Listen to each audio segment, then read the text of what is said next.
त्यों काल त्यों लोक में सुमिरा सुमिरा तिर जाय सत्य नाम समनावना सब गाऊं सुगदान अधम नीच पापे सदन सबको मंगलदान सत्य नाम सतगुरु सहित आसम और ज्ञान मोस पापे अधम पार कर गुरु सतगुरु स्वामी भव भय बंधन सतगुरु स्वामी सतगुरु सतगुरु सतगुरु स्वामी दुख न सावन सतगुरु स्वामी सतगुरु सतगुरु सतगुरु स्वामी कलुष न सावन सतगुरु स्वामी सतगुरु सतगुरु सतगुरु स्वामी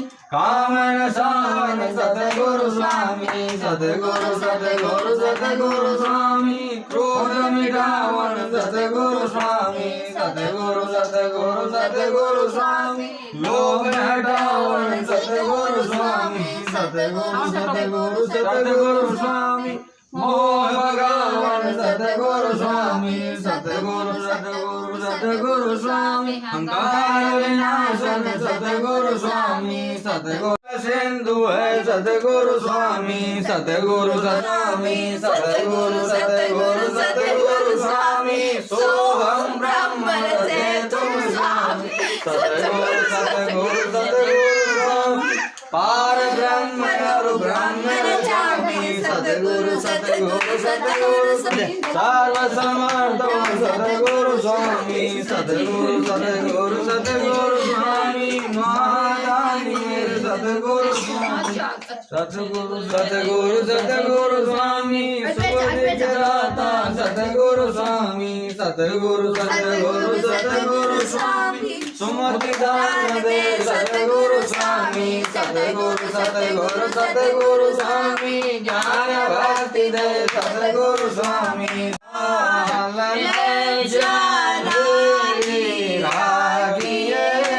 कृपा करऊ तत्काल सतगुरु सतगुरु सतगुरु स्वामी लज्जानाथ स्वामी सतगुरु सतगुरु सतगुरु स्वामी लाज को सतगुरु स्वामी सतगुरु सतगुरु सतगुरु स्वामी मैं कपटे हूँ सतगुरु स्वामी सतगुरु सतगुरु सतगुरु स्वामी कपट सुधारक सतगुरु स्वामी सतगुरु सतगुरु सतगुरु स्वामी घाटो चमपंदा सुकृति लाग दुआई सतगुरु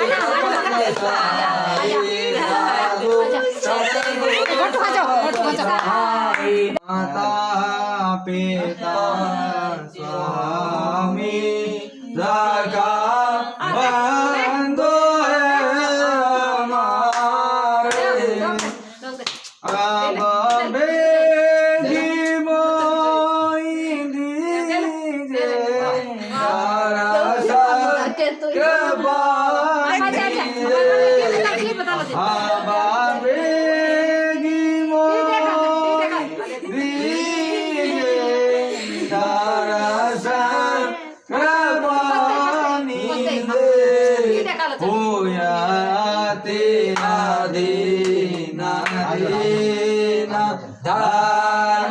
धर्मदास पुकारे होया तेरा मैं खोयो जानी मैं सूता पड़िया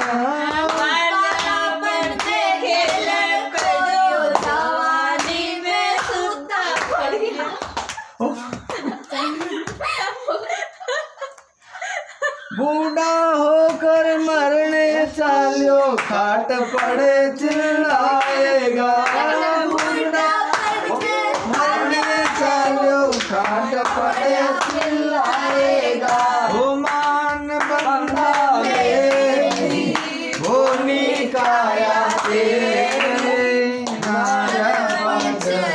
आएगा वो करना हो सो करने बंदे फिर को पछताएगा करना है सो करने बंदे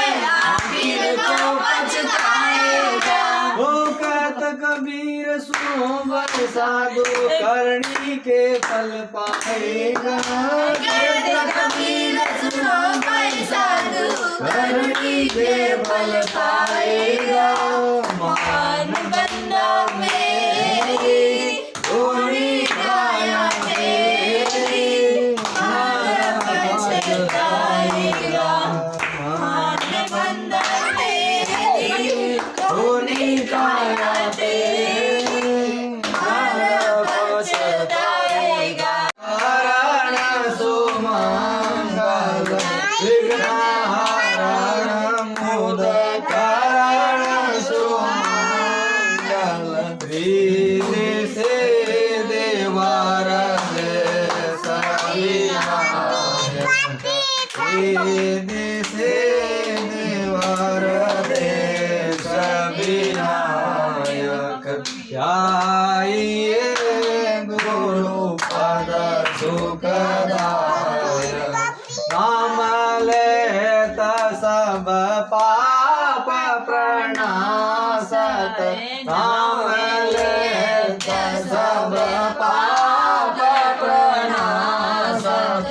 बहुजन मन कृत मन बंत सहायक। ध्याइए गुरुपद सुखदायक। धर्मदास इति वदत विनयकरि सत कबीर मोरे पितु मायक। ध्याइए गुरुपद सुखदायक। गुरु पैया लागू नाम लखाय दीजो रे। गुरु पैया लागू नाम लखाय दीजो रे। जन्म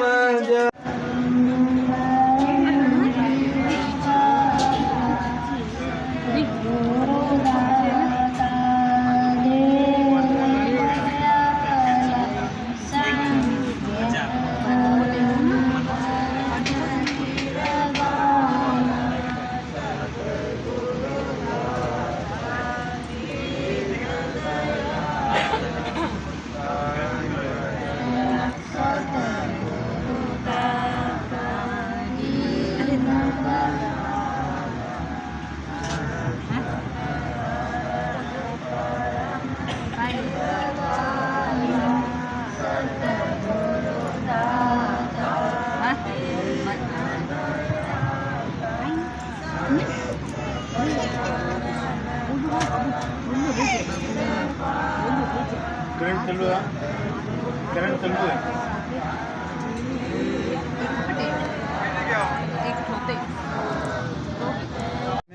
काल माया के शब्दों को अलग कर दे ही दर्शाई। कल एक सत्संगी बहन से बात हुई, वो आजकल हैं तो बाप जी के घराने की जाती है, राधा स्वामी व्यास सावड़ों की सत्संग में बाहर कोटा में विराजती है। तो बोला कि मैं वहाँ जाती हूँ, वो भी बाप जी की जैसी सत्संग है, कोई फ़र्क नहीं है। अब मना कैसे करें कि मत जाओ, अच्छी बात है, नहीं जाने से तो अच्छा लोग मंदिर में जाते हैं, सत्संगी होकर रामदेवरा जाते हैं, उससे तो अच्छा है कि व्यास वालों की सत्संग में जाते हैं। मैंने कहा बहन आप मेरे समय की हैं, बचपन में हम साथ थे, बाप जी साहब के वचन क्या हैं आपको याद रखने चाहिए। बोला बाप जी साहब के वचन भूल गए। मैंने कहा प्रेम प्रकाश है ना? बोला प्रेम प्रकाश है। मैंने कहा प्रेम प्रकाश में लिखा है कि शब्द तो कई तरह के होंगे। बोले यह कहाँ लिखा है? मैंने कहा लिखा है काल माया के शब्दों को अलग करे दे दर्शाई। भाई शब्द कई हैं, कुछ काल और माया के भी हैं और एक शब्द बाप जी का भी है। इशारे में तो बात स्पष्ट हो गई। 5 नाम का भेद बताते हैं जहाँ आप सत्संग करने जाती हैं। बोला हाँ, तो 5 नाम का भेद बताते हैं और बाप जी साहब ने फरमाया कई शब्द तो काल और माया के हैं और एक शब्द जरूर दयाल देश का होगा। उनको अलग करके बता दे कि भाई यहाँ तक काल और माया की है तो इनका अपना इष्ट नहीं है, इनका सुमरण नहीं करेंगे। 5 नाम का सुमरण हम क्यों करेंगे? जिसको दयाल देश के नाम का शब्द का भेद मिल गया, वो क्यों? मैंने कहा प्रेम प्रकाश में एक जगह और बयान फरमाया हुआ है। बोला कहाँ फरमाया हुआ है? मैंने कहा विरोधियों के उत्तर के नाम से एक छोटा अध्याय है, उसमें बाबजी साहब से आकर के एक राम से नहीं महात्मा जी ने कहा कि जो काहू के शब्द से फाट जाए आकाश, राम नाम बिन संत दास संतन करें विश्वास। अब महापुरुषों के वाणी का उदाहरण दे दिया। बोला यदि किसी के शब्द में ऐसी सामर्थ्य हो कि उससे आसमान भी फट जाए, ऐसा प्रतापी शब्द हो किसी के पास, लेकिन संत दास जी महाराज हुए हैं शाहपुरा में, रामचंद्र जी महाराज की परंपरा में आगे हुए हैं। उन्होंने फरमाया, उनके राम नाम का इष्ट था, निरंकार का इष्ट था।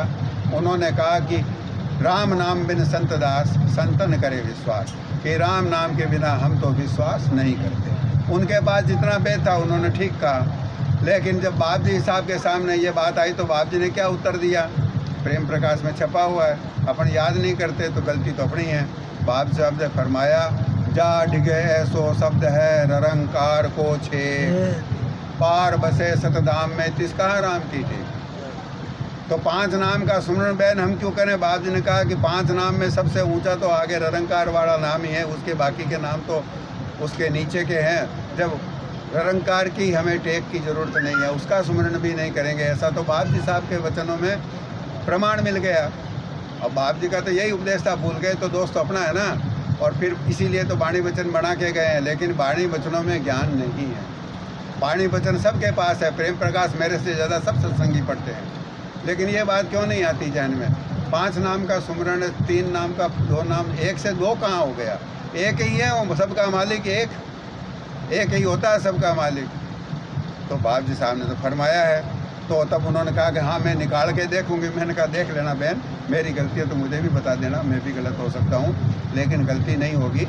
गलती क्यों? अपन अपने ऊपर बूते पर कोई चीज़ लेते ही नहीं है ना, ये तो सब बाप जी और महापुरुष फरमा गए।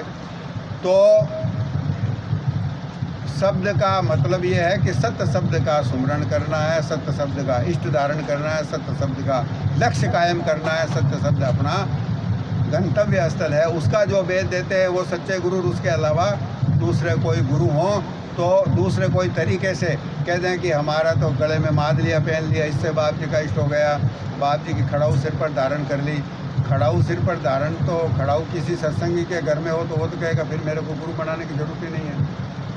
ऐसा नहीं है, बाप जी तीसरे तिल पर विराजमान है, वहाँ जाके दर्शन कैसे करें ये भेद जो बताए वही है। इसलिए कबीर साहब ने कहा शब्द गुरु को बंदिए बहुतक गुरु लबा, अपने अपने लोभ को ठोर ठोर बटमार। बटमार यानी ठग, सब ठग विद्या है।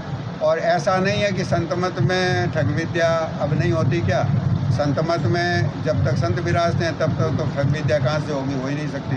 तब तक तो कालकार माँ कालकार, मायाकार माँ माया का भी जोर नहीं चलता, तब तक तो बचाव पूरा है।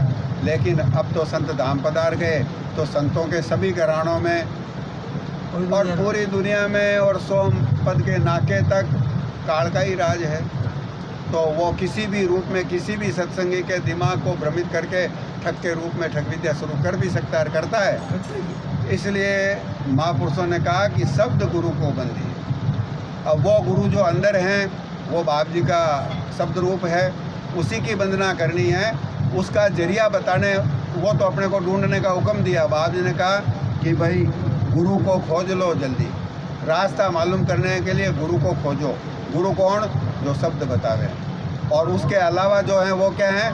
बहुतक गुरु लबार। कबीर साहब ने कहा बाकी जो हैं चाहे भगवान कपड़े पहन लें, चाहे गुलाबी पहन लें, चाहे संतमत वाले सफ़ेद पहन लें, चाहे नीले काले पहन लें, डर दिगंबर हो जाएं, कोई फ़र्क नहीं पड़ता। दाढ़ी रखें, हटा लें।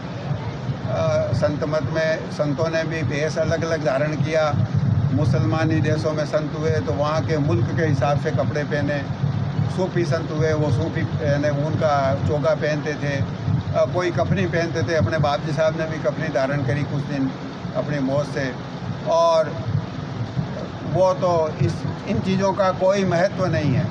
महत्व है जो शब्द का भेद बतावें, वही पूरे गुरु हैं, बाकी ठग हैं। कबीर साहब ने और फरमाया गुरु गुरु में भेद है, गुरु गुरु में भाव।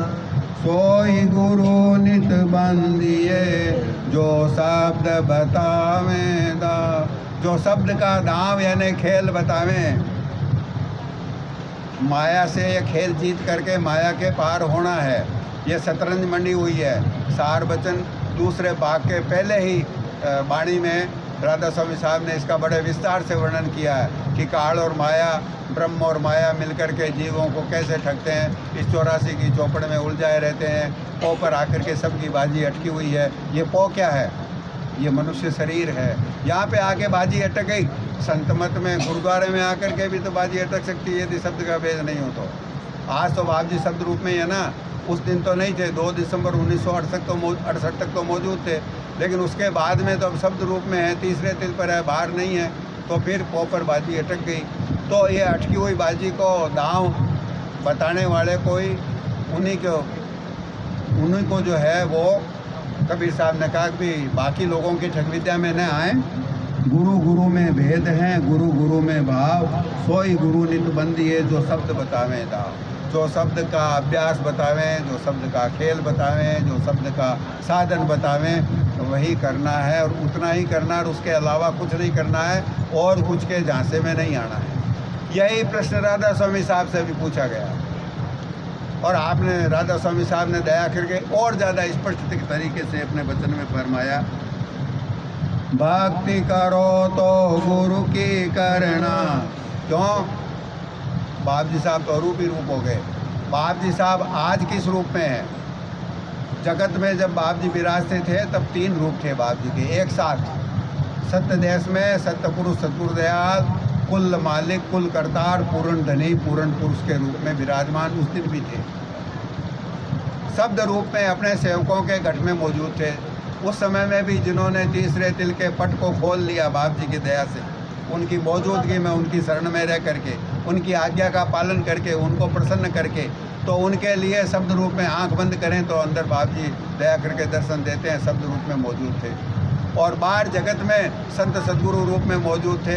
कितना जिसकी फ़ोटो अपने सामने, फ़ोटो इतनी मनमोहक है, सुंदर है, तो उनका अंदर वाला रूप और फिर निज रूप सत्य देश में कितना मनमोहक और सुखदायक और पूर्ण सुख का मूल भंडार वही है।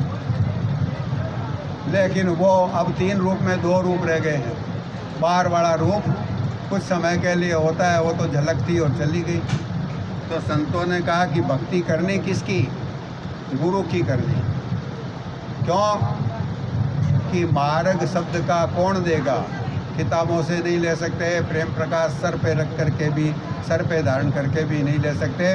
राधा स्वामी साहब ने फरमाया, मार्ग शब्द गुरु से लेना। शब्द मार्गी गुरु न होवे, तो झूठी गुरुवाई लेवे। शब्द का भेद कोई नहीं समझावे। कहते हैं ये तो अब आजकल क्या करते हैं भाई, क्या किए, कुछ दिन उपदेश दिए, शब्द का भेद बिना बाप जी के हुक्म के दे दिए, तो या तो देने वाला पागल होता है, लेने वाला पागल होता है। तो ये समस्या भी आने लगी, तो बंद करना पड़ा डर के। अब कहते हैं कच्चा और पक्का 2 उपदेश था बाप जी का, कच्चा दे देते हैं। भाई ये तो पता नहीं कच्चा पक्का, महापुरुषों ने तो कहा नहीं, इन्होंने तो इतना कहा कि शब्द मार्ग ही गुरु न हो। शब्द के मार्ग पर चलने वाला, शब्द का मार्ग बताने वाला, शब्द के मार्ग पर चलाने वाला, इसका मतलब हो गया मार्गी। शब्द मार्गी गुरु न होवे तो झूठी गुरुवाई देवे। राधा स्वामी साहब ने तो कहा गुरुवाई झूठी है। कबीर साहब ने कहा ठोर ठोर बटमार, बहुत तक गुरु लबार। ये महापुरुषों के शब्द है, इसलिए अपने को बोलने में दोष नहीं तो जो काम आज ये सत्संगी करते हैं वो मेरे से अपने सबसे बड़े हैं, तो अपन तो ऐसा उनको कह नहीं सकते।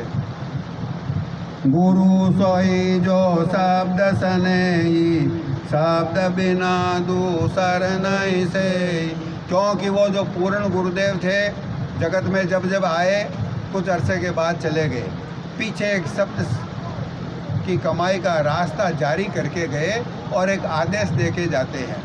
जो उस रास्ते पर चलने वाला है और जिसके पास शब्द का भेद किसी सच्चे प्रेमी, सच्चे दीन और सच्चे जिज्ञासु को देने का हुक्म है, उससे ये उपदेश यानी कि ये मार्ग या ये भेद या ये रास्ता मालूम किया जा सकता है, ऐसा महापुरुषों ने फरमाया है। शब्द कमावे सो गुरु पूरा। जो बाप जी साहब थे उनको शब्द की कमाई नहीं करनी थी, वो तो शब्द रूप ही थे। सत्य नाम सत्य शब्द सदगुरु शब्द के साक्षात देहधारी नर स्वरूप थे। उनको क्या कमाना और क्या नहीं कमाना। माता जी साहब, बाप जी साहब, कबीर साहब, नानक साहब, पलटू साहब, राधा स्वामी साहब, तुलसी साहब, तुलसीदास जी, जगजीवन साहब और भी कहीं, मौलाना रूप साहब, घूम साहब, शम्स तबरेज साहब और भी बहुत संत हो गए, अपन जानते ही नहीं। वो तो शब्द रूप थे। लेकिन अब जो शब्द की कमाई करता हो, सच्चे शब्द की, यहाँ शब्द का आगे बताएंगे कि शब्द काल के भी हैं, शब्द बदयाल देश का भी है।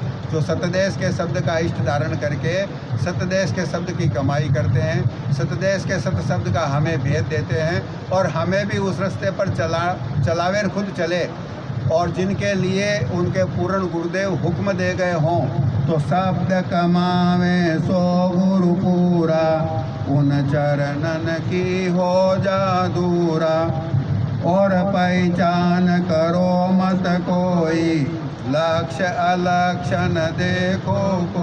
और पहचान अपन कर नहीं पाएंगे, इसलिए मत करो। क्यों कि इसमें फिर धोखा नहीं होगा, क्योंकि महापुरुषों ने वचन दिया है, गारंटी उनकी है। लक्ष्य और अलक्ष्य भी मत देखो। छोटी मोटी गलतियां क्यों दूरबीन लेकर के ढूंढते रहते हो कि ऐसा नहीं किया, वैसा नहीं किया। गलती तो सब इंसान से होती है। और जो जगत में ये 30वीं श्रेणी के छोटे गुरु हैं, जो अपने को रास्ता बता करके अपना काम तो बनाते ही हैं, उनमें वो जगत के जीव हैं, अपने जैसे सत्संगी हैं, अपने बड़े भाई हैं, उनमें भी गलती हो सकती है। ये अपना देखने का फर्ज नहीं है। देखिए, ये महापुरुषों का आदेश है, लक्ष्य अलक्ष्य न देखो कोई।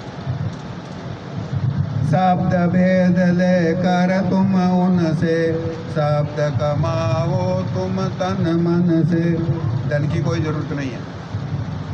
तन से तो मेहनत करनी है और मन लगा के नहीं करेंगे तो फलेगा नहीं। शरीर से किया हुआ काम कर्मकांड है और उसमें मन लगा के करें, यानी उस काम को प्रेम से करें, तब वो उपासना है, तब वो भक्ति है। जो सत्संग अपन करते हैं वो कर्मकांड है। क्यों कर्मकांड है? प्रेम से अपन करते नहीं, इसलिए कर्मकांड है। प्रेम से करें तो यही उपासना है। जो प्रार्थना करते हैं दर्शन देने के लिए बाप जी से, रोज़ सुबह पाठ में भी है, बहुत सारे वाणी वचन में भी है। जैसा उसमें लिखा हुआ है वैसा पढ़ने की जरूरत नहीं, रट भी लिया है। तो रटी हुई प्रार्थना और ज़्यादा अपने सहूलियत हो गई, ज़्यादा गुणावन कर सकते हैं, क्योंकि रटी हुई ये भूलते नहीं। गुणावन पूरी चालू रह सकती है। नहीं तो अगर पूरा याद नहीं हो ना, रटा हुआ नहीं हो, तो पाठ को देख देख के करना पड़ेगा। डरेंगे कहीं भूल नहीं जावे, चूक नहीं जावे, चुकल नहीं जावे, तो फिर क्या करते हैं, थोड़ा तो ध्यान उसमें रहेगा। नया आदमी अपने से अच्छा है, क्योंकि वो गुणावन कम करता है, देख देख के करता है। अब पुराने हो गए तो अहंकार, तो दो नुकसान हो गए। एक तो रट लिया, रटने का ये नुकसान हुआ कि गुणावन ज़्यादा करते हैं, प्रार्थना में ध्यान नहीं है। कर्म कांड भी बहुत हल्की श्रेणी का हो गया। शुद्ध गुणावन तो हल्के दर्जे का कर्म कांड। और फिर ये हो गया कि हम पुराने हैं, इसलिए मैं अहंकार में और भारी हो गया। अब पहले से ही अंदर तो डापा चूक तो पहले से ही है और सब मटिया मेट साफ है। और उसके अलावा अहंकार और हो गया। तो अहंकार, बाप जी से दूर हम हुए हैं अहंकार की वजह से। सतदेश में ही थे तो नीचे कैसे आ गए? बाप जी ने रचना के वेद में बताया, सब संतों ने बताया कि मूल सूरत में जो नीचे आकर के जिसके माध्यम से रचना हुई, उसने माया का संग किया। माया का संग किया तो उसमें भूल आई, वो नीचे उतर गई। सोम पद में यानी सच्चिदानंद पद में उतर करके उसने अपने आप को देखा कि अरे मेरा इतना प्रताप, इतना जलवा, ऐसी सुंदर रचना हो गई, ये तो सतदेश जैसी ही है। सो हम, वो तो मैं ही हूँ, वो तो मैं ही हूँ। मैं कहाँ से हो गई? सतदेश में है, वो तो बात अलग ही है। यहाँ तो पर्दा आ गया अहंकार का, वहाँ अहंकार नहीं है, यहाँ अहंकार आ गया। अहंकार की उत्पत्ति हो गई। सो हम, वह मैं ही हूँ, मैं हूँ। शिवो हम, मैं ही शिव यानी कल्याण स्वरूप हूँ, कल्याण स्वरूप हूँ। बीज अहंकार का वहाँ सतदेश के नीचे की डोटी पर वहाँ पैदा हुआ। उसी अहंकार की वजह से हम और नीचे उतरते गए। मेरे आगे में खड़ा, दादू साहब ने कहा पर्दा कहाँ है अपने बीच में? बाप जी तो घट में मौजूद है। पर्दा क्या है मेरे और बाप जी के बीच में? मेरे आगे मैं का पर्दा है। मैं अपने आप को मैं मानता हूँ तो बाप जी से दूर हूँ, और यदि मेरी मैं दूर हो जाए तो बाप जी फिर दूर कहाँ है। कबीर साहब ने भी फरमाया, तू तू करता तू बया मुझ में रही न हूँ, वारी तेरे नाम की जित देखूं तित तू। अभी तो जित देखूं जित मैं ही नजर आता हूँ। ये काम मैंने किया और ये नहीं किया वो मैं कर लूँगा, और ये मेरे को करने का इसमें मौका नहीं मिला, लोगों ने करने नहीं दिया, तो वो बेकार है। सब चीज़ को मैं अपने मैं पढ़ने से ही तोलता हूँ, तो बाप जी से दूर हूँ। अगर मेरे अभिमान और बढ़ गया कि मैं बड़ा सत्संगी हूँ, जबकि मैंने अभी सत्संग असली करी नहीं, तो मैं तो बाप जी से पहले जितना दूर था आज 2 कदम और ज़्यादा दूर हो गया। किस बात का अहंकार करें भाई। और जो बाप जी रूप हो गए वो तो कहते हैं जित देखूं तित तू। और ये कैसे हुआ, वारी तेरे नाम की, ये बलिहारी, ये उपकार किसका है, ये बाप जी के नाम का है। बाप जी के नाम का प्रेम से सुमरण करेंगे और बाप जी के नाम की अंतर्मुख घट में बताई हुई शब्द की साधना प्रेम से करेंगे, तब गुरुमुख होंगे। अभी गुरु ऐसा नहीं है शब्द का भेद लेने से भी बाहर से हो गए अपन बाप जी के सेवक, लेकिन अभी अंदर में ताला नहीं खुला। जब तक कंज कमल पर, तीसरे तिल पर, आज्ञा चक्र पर, शिव नेत्र पर बाप जी साहब के शब्द रूप में दर्शन नहीं कर ले, तब तक कोई भरोसा नहीं है। तब तक काल का दांव लग सकता है। हालांकि बाप जी दयाल है, नम्रता रहेगी, दीनता रहेगी, शरणागति रहेगी, तो काल का दांव कभी भी नहीं लगेगा। लेकिन वहाँ फिर टोटा है, दीनता तो अपने पास है नहीं, अहंकार भरपूर है, प्रेम अपने पास है नहीं, अहंकार भरपूर है, प्रीत प्रतीत नहीं है, तो शरण कहाँ हुई। प्रीत का घाटा बहुत दिखाई, शरण भी मोह से लीन जाई। करूं क्या अब मैं, मरूं क्या अब मैं, माहुर भाई दो में एक न अब बनी आई। दोनों काम थे, या तो करें बाप जी के हुक्म के अनुसार सच्ची करनी, यानी सच्चे तीसरे तिल पर बाप जी के दर्शन करने के लिए जी जान लगाकर अभ्यास करें, मेहनत करें, शरणागति के भाव में रहें, अहंकार से बचें, विकारों से बचें, मन की घात से बचें, और बाप जी के चरणों में प्रार्थना करें, दर्शन मांगें, रोवें। बाप जी ने कहा रात को उठ करके मखमल की गद्दी पर बैठ करके रोइए, देखिए कितनी जल्दी दया आती है। बाप जी ने कबीर साहब के वाणी का उदाहरण दिया है कि जिन पाया तिन रोए। बाप जी ने कहा कि हंसी खेले पीऊ मिले तो कौन दुआगिन हो, हंसी हंसी कंतन पाई या जिन पाया तिन रोए। सारी बातें रोज़ सत्संग में आती है, बाप साहब ने फरमाई है, अपन भूल जाते हैं, सीखते नहीं हैं। तो एक बार की बताई हुई यदि दिल में उतर जाए, बाप जी के वचन जो पुराने सत्संगी हैं, जो माताजी साहब और बाप जी साहब के मुखारबिन से जिन्होंने सुना, उनके मस्तिष्क में वो बाप जी के वचन गुंजार करने ही चाहिए। यदि ये बाहर के वचन भी अपन ने ग्रहण नहीं किए तो अंदर के सूक्ष्म जो बाप जी की चैतन्य गुंजार है वो कहाँ से आएगी। कहते हैं अंदर शब्द तो अभी सुनाई नहीं देता, पकड़ में नहीं आता, आएगा कैसे। जो बाहर के स्थूल वचन थे वही नहीं पकड़ पाए तो सूक्ष्म को कैसे पकड़ेंगे। वही बाप जी की वाणी है, ये भी बाप जी की वाणी है। तो बाप जी के वचनों की कीमत अपन ने नहीं करी, इसलिए भूल गए। तो संतों ने कहा लक्ष्य लक्ष्य न देखो सोई, शब्द भेद लेकर तुम उनसे शब्द कमाओ तुम तन मन से। आज इस बात की चर्चा क्यों कर रहे हैं कि संत मत ऐसा मत है, बाप जी का ये रास्ता ऐसा है। इसे बाप जी ने सदगुरु मत भी कहा। केवल यही एक ऐसा रास्ता है जिसमें स्वार्थ और परमार्थ दोनों बढ़ता है। आज का अवसर क्या है, अपने भैया की सगाई हो रही है, गृहस्थ जीवन में जाने का सिलसिला जुड़ रहा है। संतों के मत में निषेध नहीं है, गृहस्थ में रह कर के भी अपने संत मत में जितने महान पुरुष हुए संतों के रूप में, ऊंचे दर्जे के गुरुमुख भक्तों के रूप में अपन गिनती गिनने बैठे तो गृहस्थ में हुए संतों की गिनती ज़्यादा है। नानक साहब गृहस्थी, पलटू साहब गृहस्थी, जगजीवन साहब गृहस्थी, दुल्हनदास जी गृहस्थी, तुलसी साहब गोसाई जी गृहस्थी थे, माता रत्नावली देवी उनके घर से थी, बाद में आपने विरक्त आश्रम ग्रहण किया। बाप जी साहब गृहस्थी, धर्मदास जी साहब गृहस्थी, नानक साहब गृहस्थी, लक्ष्मी चंद पृथ्वीचंद दो सुपुत्र थे नानक साहब जी। और यह तो महापुरुषों के नाम लिए। राधा स्वामी साहब गृहस्थी, माता जी नारायणी देवी नाम था आपका, जिनको बाद में राधा जी अपन कहने लगे सब सत्संगी प्रेम से माता जी साहब जिनको अपन कहते हैं, इनका नाम राम देवी जी था, अपन प्रेम से माता जी कहते हैं। बाप जी साहब का नाम, घर का नाम विशुद्धा, घर का नाम वासुदेव लाल जी था, और गुरुदेव का दिया हुआ नाम विशुद्धानंद जी था। अपन प्रेम से बाप जी साहब कहते हैं। तो गृहस्थी थे ना, तो गृहस्थ और विरक्त का फर्क नहीं है। गृहस्थ में रह करके भी उनकी मौज हुई, तो गृहस्थ में रहते हुए विरक्त भी हो गए। एक बात आप बता देखिए, गृहस्थी अगर है तो सरल है। काम हो, हाँ। लेकिन विरक्ति बिना गृहस्थी किसी का काम नहीं। हाँ, वो इसलिए फरमाया कि राधा स्वामी साहब ने, अभी जो भाई साहब इन्होंने याद दिलाया कि राधा स्वामी साहब ने कहा कि उन्होंने एक जगह फरमाया, हूबहू शब्द इस समय मुझे याद नहीं है, हूबहू भाव याद है। वो क्या है कि विरक्त से गृहस्थ अच्छा है। हाँ। आपने ऐसा फरमाया कि विरक्त से रह करके गृहस्थ में संतमत का सत्संगी रहे और हुक्म के अनुसार सच्ची कमाई करे, तो वो विरक्त से दुगना, ऐसा शब्द काम में लिया, दुगना फायदे में है। अब इसकी सरल व्याख्या अभी इसी सिलसिले में कर देते हैं जल्दी जल्दी। आज अपने इस भैया की सगाई हो रही है, गृहस्थ जीवन में प्रवेश करने का सिलसिला जुड़ रहा है। तो ये केवल जितने दुनिया में मत प्रचलित हैं उनमें केवल एक यही बाप जी का बड़े दिल वाला मत है, उदार से उदार संत मत, कि जिसमें चाहे गृहस्थी हो चाहे विरक्त हो। और महापुरुषों ने कह दिया गृहस्थी का हम ज़्यादा भला कर देंगे। राधा स्वामी साहब ने फरमाया ना, ऐसा क्यों फरमाया? वास्तविकता है। क्या वास्तविकता है? यदि कोई विरक्त हो जाए और मन फिर धोखा दे तो कलंक ज़्यादा लगता है, दोष का भागी ज़्यादा होगा, दंड भुगतना पड़ेगा।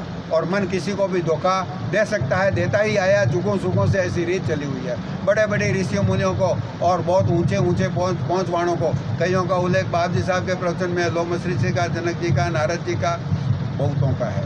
वो बड़े बड़े सब बड़े लोग हैं, उनका नाम अपने को नहीं लेना चाहिए। और जिनका नाम नहीं है उनको भी हुआ संत मत में है, बड़े बड़े नेजाधारी मेहनत करने वाले, उनका भी माया ने कई बार नुकसान कर दिया। और यदि गृहस्थ में है तो वो तो पहले से ही अहंकार से तो बचा हुआ है। विरक्त को तो एक नुकसान तो वो हुआ कि माया आसानी से ठग लेती है। दूसरा नुकसान यह है कि विरक्ति का अहंकार हो जाता है। तीसरा नुकसान यह है कि वो समाज पर आश्रित है, और समाज पर आश्रित है तब बाप जी साहब के ये वचन है कि विरक्त का ये फर्ज है कि वो गृहस्थी से दूना सुमरन भजन नेम बंदगी का पालन करे। गृहस्थी 1 घंटा तो विरक्त के लिए 2 घंटा, गृहस्थी की सत्संग 2 घंटे की तो विरक्त की 4 घंटे की। ऐसा क्यों? ऐसा इसलिए एक राम सने संतों ने फरमाया है, गृहस्थियाँ का टुकड़ा 9 अंगुल दान। कई जगह फरमाया गृहस्थी का टुकड़ा 2 अंगुल दान, भजन करे तो उबरे नहीं तो काढ़े आँख।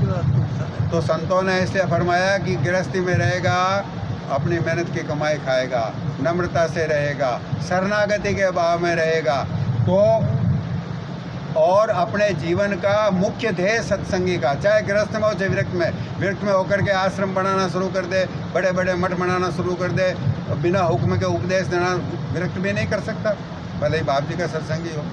तो वो देना शुरू कर दे, जमात जोड़ना शुरू कर दे, ज़्यादा पैसा भेंट पूजा लेवे, वो अपना आदर सत्कार करावे, माला पहने, बाप जी के बाद अपनी पूजा आरती भी करावे, तो गया बट्टे खाते में, वो तो अहंकार और बढ़ जाएगा। और इसकी बजाय गृहस्थी में रहेगा, मेहनत से कमाएगा, उस मेहनत से कमाए हुए धन से अपना और अपने आश्रितों का भरण पोषण करेगा, और उसके बाद में क्या करेगा, उसी में से बचत करेगा, सादगी से जीवन जिएगा, गुरु सेवा में, गरीबों की सेवा में, संगत की सेवा में, गुरु दरबार की सेवा में, सच्चे साधु और सच्चे सत्संगियों की सेवा में, दीन दुखी बीमारों की सेवा में खर्च करेगा। तो वो धन जो ना बाप जी की सेवा में काम आ गया तो बाप जी को अनायास प्रसन्न कर लेगा। गुरु ने भूखा तेरे धन का, उन पे धन है भक्ति नाम का, पर तेरा उपकार करावे, भूखे प्यासे को दिलवावे, उनकी मेहर मुक्त तू पावे, जो उनको प्रसन्न करावे। यदि कोई इस तरह से मेहनत से आजकल तो गुरु दरबार में जो पैसा जाता है वो भी बिल्डिंग बनाने में भले ही थोड़ा बहुत खर्च कर दें, किसी गरीब दीन दुखी जो गैर सत्संगी है उसकी तो सेवा करना मुश्किल है। सत्संगियों में दीन दुखी होगा तो उसकी भी कोई सार संभाल लेने वाला अपना समाज और समितियाँ ट्रस्टी लोग नहीं हैं, तब क्या होगा? अरे ये सत्संग का समाज तो बाप जी का साक्षात विग्रह है, ये तो बाप जी की प्यारी संगत है। इसमें यदि कोई अपने सत्संगियों में अपने कोई दीन गरीब है, दुखी है, बीमार है, उसकी सेवा बाप जी के गुरुद्वारे आश्रम से नहीं हो सकती, तो भाई ये बाप जी को तो खुश इस तरीके से तो नहीं कर पाएंगे। कहते हैं बाप जी बहुत दयालु हो, भले भी कितने ही दयालु हो, यहाँ आकर के बात अटक जाएगी दयालुता में। क्यों दयालु हैं तब उस गरीब पे ज़्यादा दया आएगी। जो सत्संगी दुखी है, अरे बहुत सत्संगी दुखी हैं, बहुत बीमार हैं, बहुतों के पास पैसा नहीं है, उनको ढूंढ ढूंढ करके उनकी सेवा, आज अपन सेवा में पैसा दे दिया, दूसरे दिन फिर आ गया तो दरवाज़ा खोले ऊपर से आकर के, जब तक तो चला जावे, अच्छा नहीं देना है भाई जी, नहीं देते हो तो जाता हूँ। उसकी कर्ज करते थे। फिर बोला कैसे खाऊं, नहीं खा सकता, छोड़ देवे। बाजरे का सोगरा खा नहीं सके, गेहूँ की रोटी थोड़ी कड़ी हो जाए तो खा नहीं सके, और उसको देवें तो वो तो क्या खा नहीं सकता, बस एक दो कोर खाया, कड़ी है मैं नहीं खा सकता, चल रहा भूखा मर रहा हूँ, ऐसा कहवे। तो वो आता था, उसके पहले मैं उसके लिए दाल में और कड़ी में रोटी भिगो के रख देता था।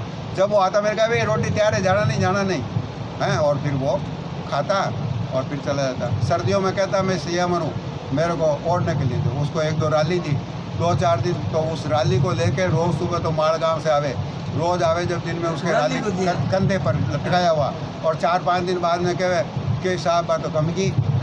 मैं क्यों रहा कहाँ गई, क्यों कहूँगी रात का सिया मरूँ, सोता कहाँ पे है, लोगों ने कब्जे कर लिया उसका मकान ज़मीन सब।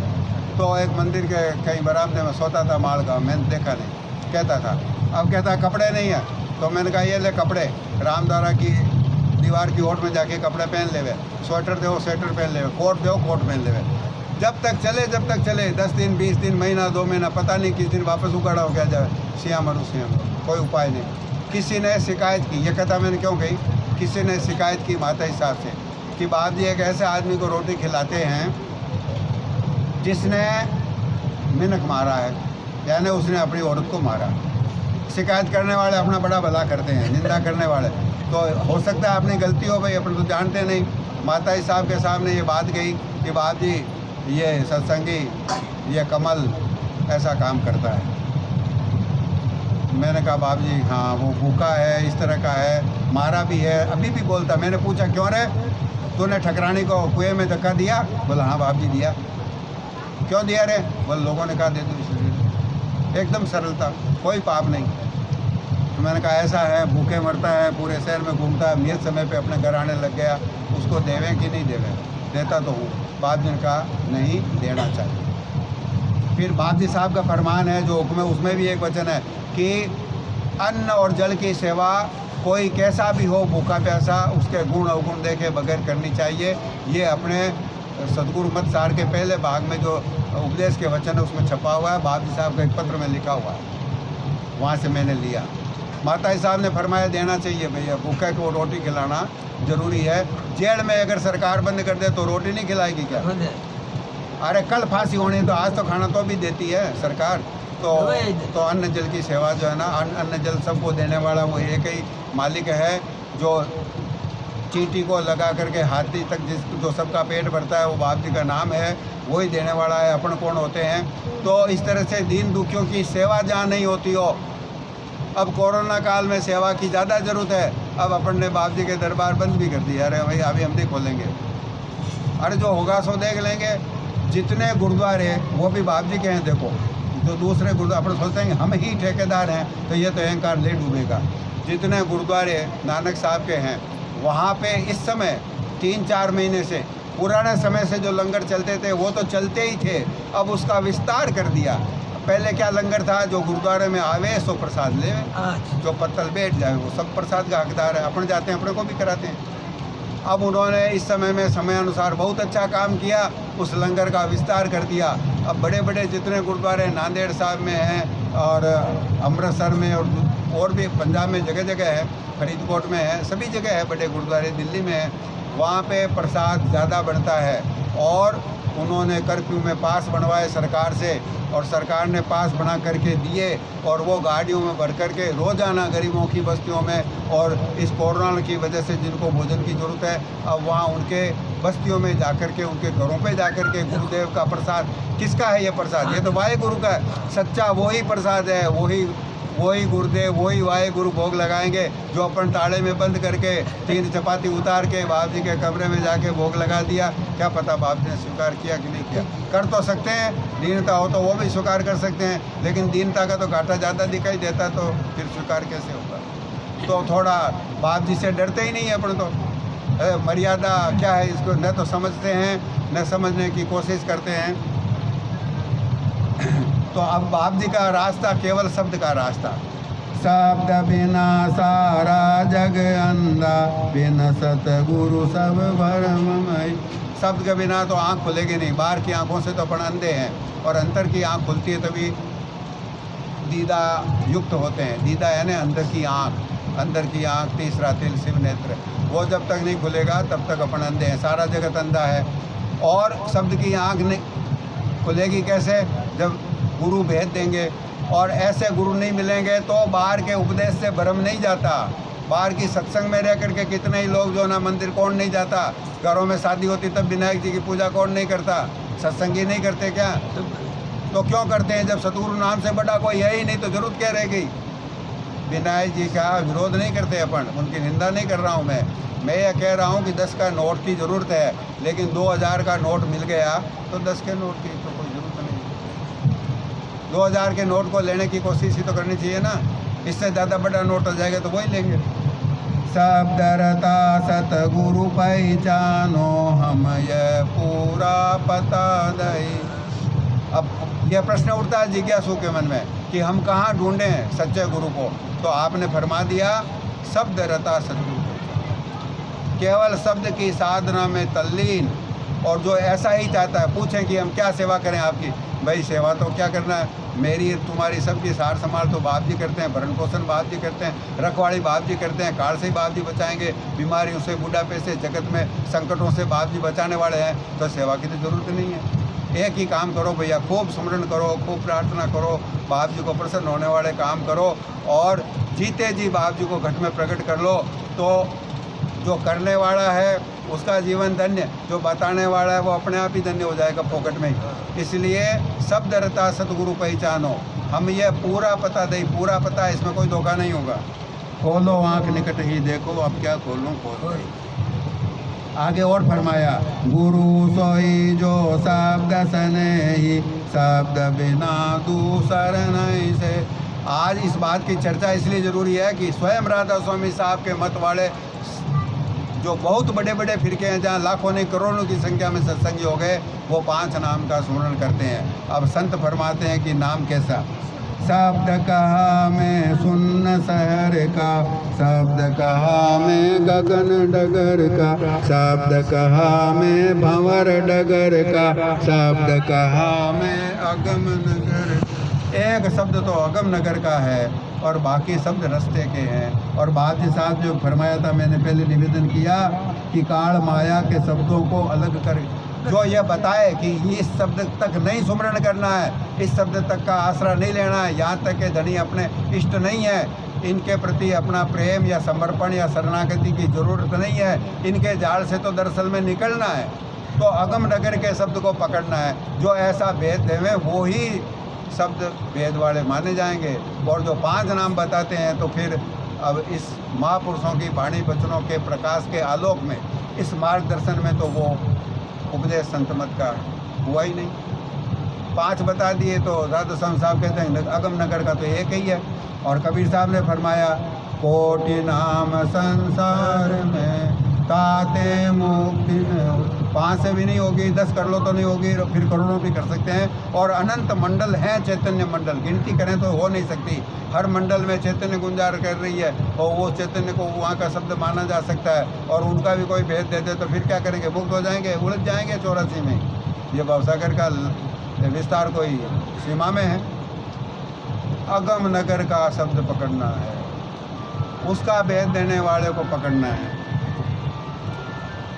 शब्द कहा मैं अगम नगर का, गुरु पहचान खूब में गाई, दो काया में कुछ न रह। हो सकता है जो अपने को शब्द का भेद देता है वो भी केवल अभ्यासी ही हो, ऐसा होता है। लेकिन ये व्यवस्था यदि सच्चे पूरे गुरुदेव की बनाई हुई है तो वो भी अपने जैसा सत्संगी भाई है, अपने को कोई धोखा नहीं है। वो खुद कमाई करे, उसका फर्ज है कमाई करे, और अपने को प्रेरणा देवे। वो भी अरे चलते चलते गिरते पड़ते गलतियां करते करते सीख जाएंगे। क्यों? कि मोटे रक्षक बाप जी हैं वो सिखा देंगे, गलतियां सुधारने वाले बाप जी हैं वो सुधार देंगे, माफ़ करने वाले बाप जी हैं माफ़ कर देंगे। ये तो सब बाप जी का काम है। शब्द कमावे सो गुरु पूरा, उन चरणन की हो जादूरा। शब्द वेद लेकर तुम उनसे, शब्द कमाओ तुम तन मन से।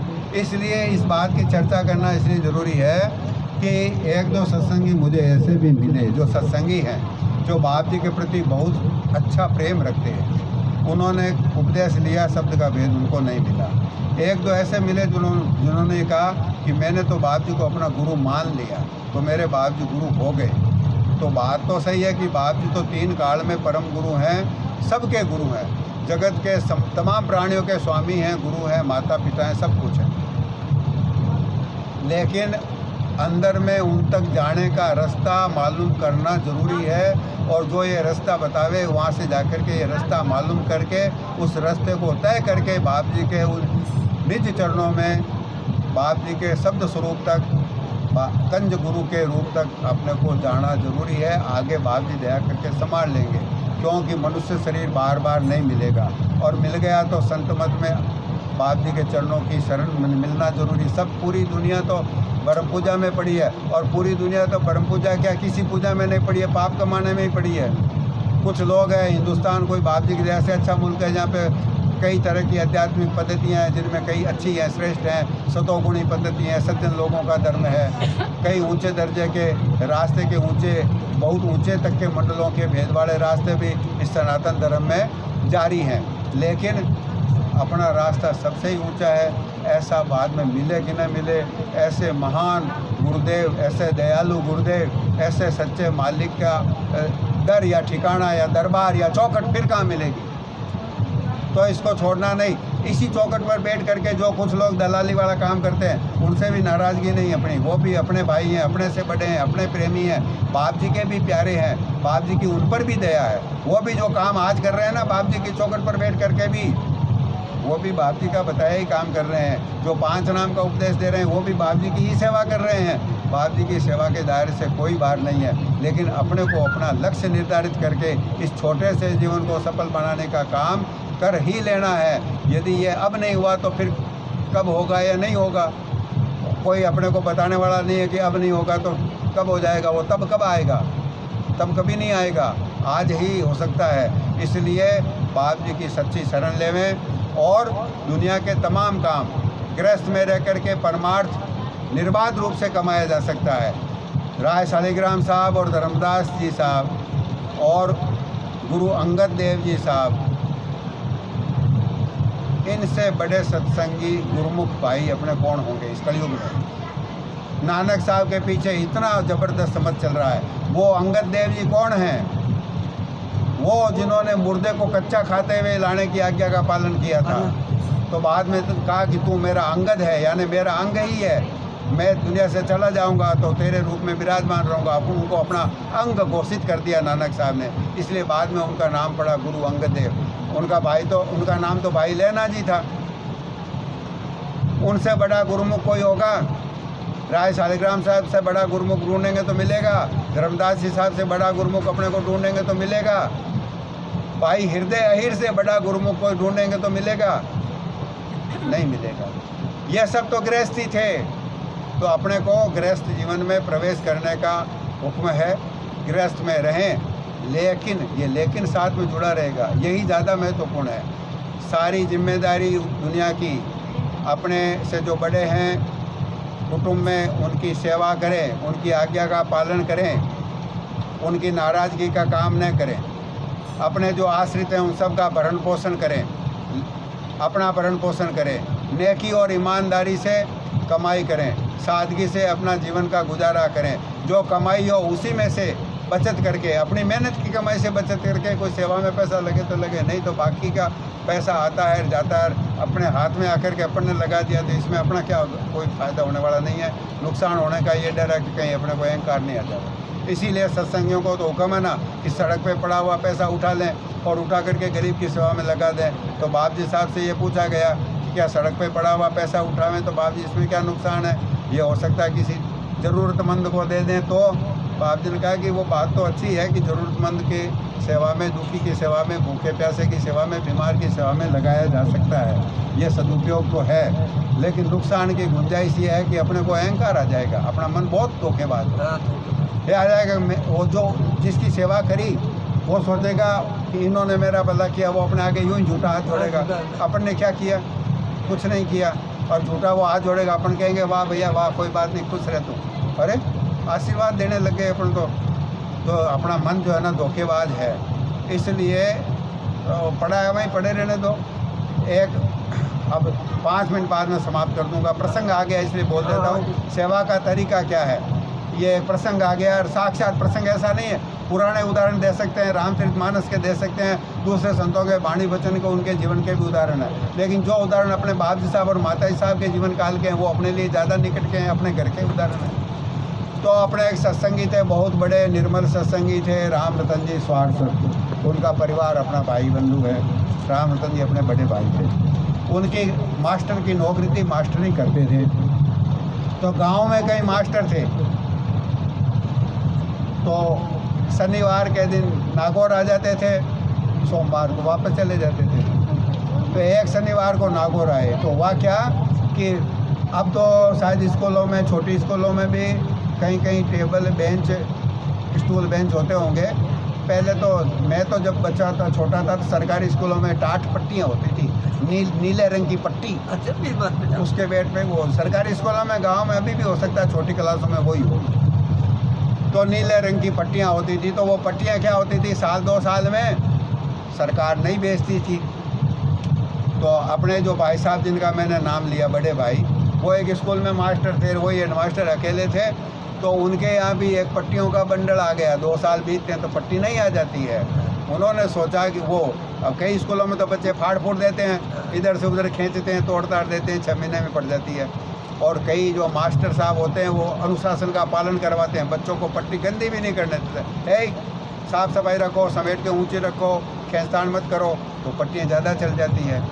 तो उस स्कूल में अपने सत्संगी भाई मास्टर थे, तो पट्टियों का बंडल आया। तो उन्होंने विचार किया कि अपने यहाँ तो 1 साल ये पट्टियाँ और चला लूँगा। अपने बच्चे ज़मीन पे तो बैठते नहीं हैं, स्कूल के अंदर पट्टियाँ हैं पिछले साल की, वो अभी भी एक भी फटी नहीं है, अपन हिफाजत से रखते हैं, तो चल जाएगी। इस पट्टियों के बंडल को क्या करते हैं, गुरुद्वारे ले चलते हैं। तो वहाँ पे क्या है कि अपने काम आएगी, भंडारा होता है, बाप जी की दया से सत्संगी भाई प्रसाद लेते हैं, तब जो है ना 5-6 की जगह बिछा के काम में ले लेंगे। अच्छी भावना से उन्होंने बंडल बिना खोले हुए शनिवार के दिन आए। और शाम के समय, शाम होते होते 4 बजे बाप जी साहब आराम करके 4 बजे के लगभग इस बार वाले बरामदे में, और सर्दियों में जुनोड़ा गुरुद्वारा की साड़ में आकर के विराजते थे। तो राम रतन जी मार साहब ने बस स्टेशन से उतरे, टांगा किया। कमज़ोर थे वो, मेरा देखा हुआ बहुत कमज़ोर थे। जो पुराने सत्संगी भाई हम जानते, बहुत कमज़ोर थे। अरे आखिर में तो 1 चपाती की खुराक भी नहीं रही थी। चाय पीते थे दिन में 20-25-30। तो वो कमज़ोर थे, तो बंडल उठा के तो लावे कैसे। तो उन्होंने बस स्टेशन से किया तांगा, तांगे में बैठे और वो बंडल रखा तांगे में, और आए। और गुरुद्वारे के ऊपर जब पहुँचे तब बाप जी साहब के जाग करके अपना, बाप जी का एक आम दरबार लगता था उस समय में, बहुत सुंदर, उसमें विराजे थे।